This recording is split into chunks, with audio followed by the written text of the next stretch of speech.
You're listening to Skeptoid. I'm Brian Dunning from Skeptoid.com. The Russian Sleep Experiment. It has become a permanent fixture in the fabric of Internet lore. The Russian Sleep Experiment, an account of a horrific experiment said to have been conducted in the Soviet Union in the late 1940s. The subjects were 5 political prisoners, placed into a sealed chamber and exposed to a gas which prevented them from sleeping. After 15 days, the researchers entered the chamber and found the men, sleep-deprived beyond any human experience, had committed horrors that could scarcely be conceived. Today we're going to look into the story and into the facts of sleep deprivation. Might something as grotesque as the Russian sleep experiment truly be within the scope of human possibility? According to the story, the researchers cleared the gas from the chamber and entered, finding one of the 5 men dead. The food rations past day 5 had not so much as been touched. There were chunks of meat from the dead test subject's thighs and chest stuffed into the drain in the center of the chamber. All 4 surviving test subjects also had large portions of muscle and skin torn away from their bodies. The destruction of flesh and exposed bone on their fingertips indicated that the wounds were inflicted by hand. The abdominal organs below the rib cage of all 4 test subjects had been removed.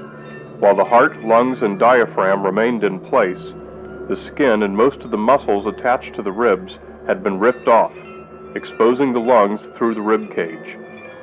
All the blood vessels and organs remained intact. They had just been taken out and laid on the floor, fanning out around the eviscerated but still living bodies of the subjects. The digestive tract of all 4 could be seen to be working, digesting food. It quickly became apparent that what they were digesting was their own flesh that they had ripped off and eaten over the course of days.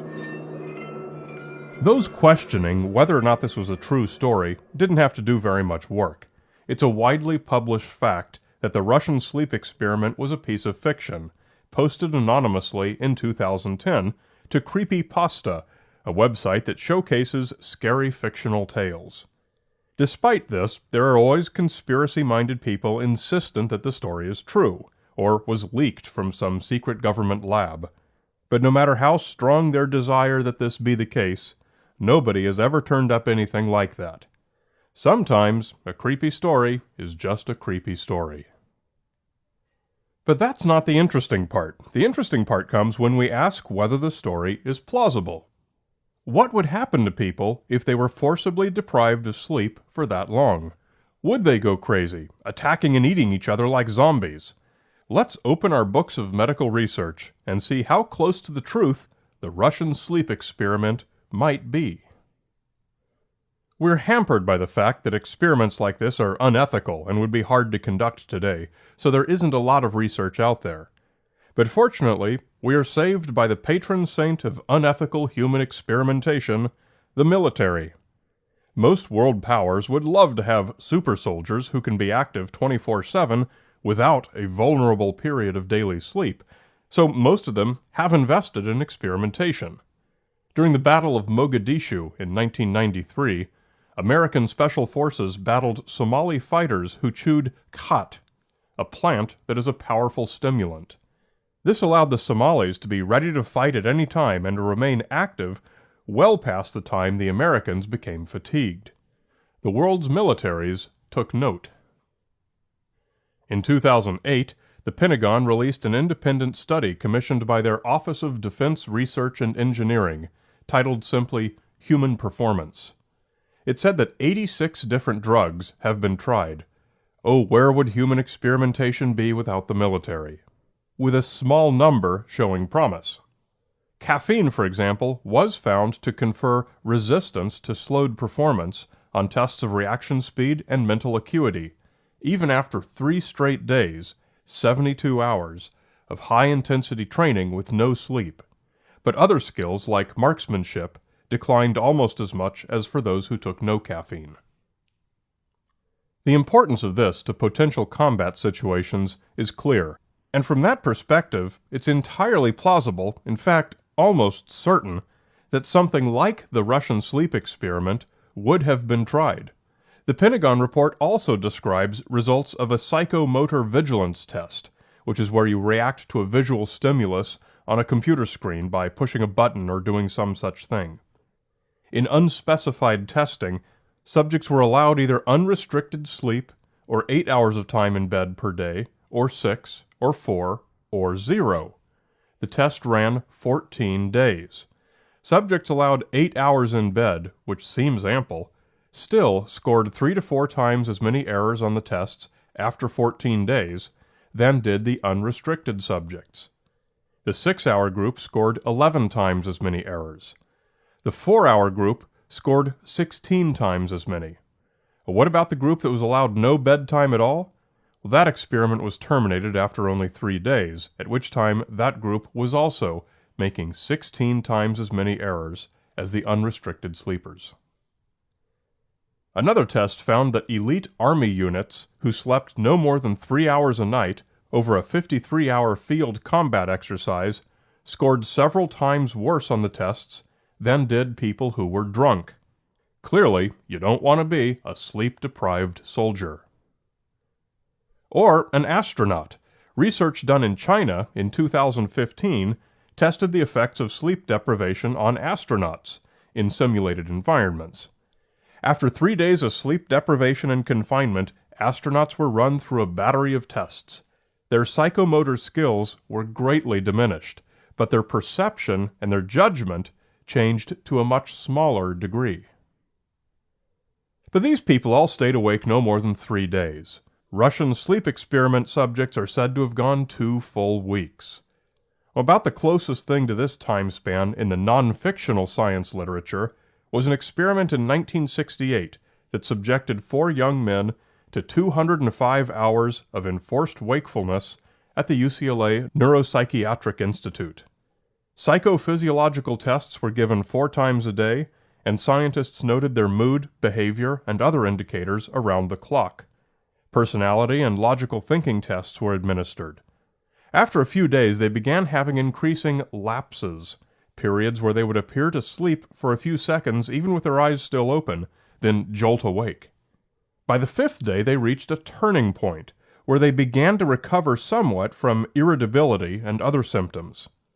The worst that happened was one subject began seeing hallucinations of Humpty Dumpty and a gorilla from a recurring dream he'd had as a child. After 8.5 days, the researchers concluded they'd reached all their objectives and noted, although lapses were becoming more frequent and more difficult to manage, they continued to function in a rational and logical manner between the lapses. Their memory, orientation, and judgment were clinically unimpaired when challenged with brief questions. There was no evidence of psychosis, loosening of associations, flattening of affect, or delusional or paranoid ideation. Disappointingly, nobody ate anybody. Neither did young Randy Gardner, a 16-year-old who set a Guinness World Record in 1964 by staying awake for 260 hours while under constant monitoring. Gardner suffered no ill effects other than irritability, paranoia, memory lapses, and trouble concentrating. Several other people are documented to have broken Gardner's record, but Guinness stopped this category due to the perceived health risk. Healthy people don't seem to have any serious problems when sleep deprived. What about unhealthy people? There are at least 2 pathologic conditions that can interfere with or even eliminate the ability to sleep. One is a condition called Morvan's syndrome, though it's very rare with fewer than 20 cases known. It affects the central nervous system and seems to be caused by abnormal antibodies that affect voltage-gated potassium channels in the cells. This results in severe muscle cramping and twitching, plus pain, weight loss, excess sweating and salivation, and waking dreamlike hallucinations. Patients may fall into what's been described as sub-wakefulness. They may sleep as little as 2 hours per day, or sometimes not at all. Encephalograms indicate they never reach slow-wave sleep, but rather they go through much of the day with their EEG showing persistent stage 1 in-REM sleep, non-rapid eye movement sleep, with many brief lapses into full REM sleep even while apparently awake. They have autonomic activation episodes, basically sleepwalking and performing activities while not aware of it. This extreme lack of normal sleep is called agrypnia excitata. Morven's syndrome has generally been found to be treatable with steroids, with recovery taking place within a couple of weeks.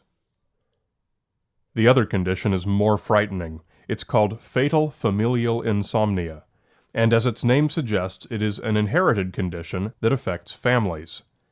Those with the defective dominant gene pass it along to half their offspring, and it is always fatal, with no cure. It is a prion disease, in which a defective protein self-replicates, builds up in the brain, and converts brain tissue into a useless spongiform mass. This brain damage is what causes people with FFI to have the symptoms and ultimately die. The effects usually appear in middle age, and the average survival is 18 months after the onset.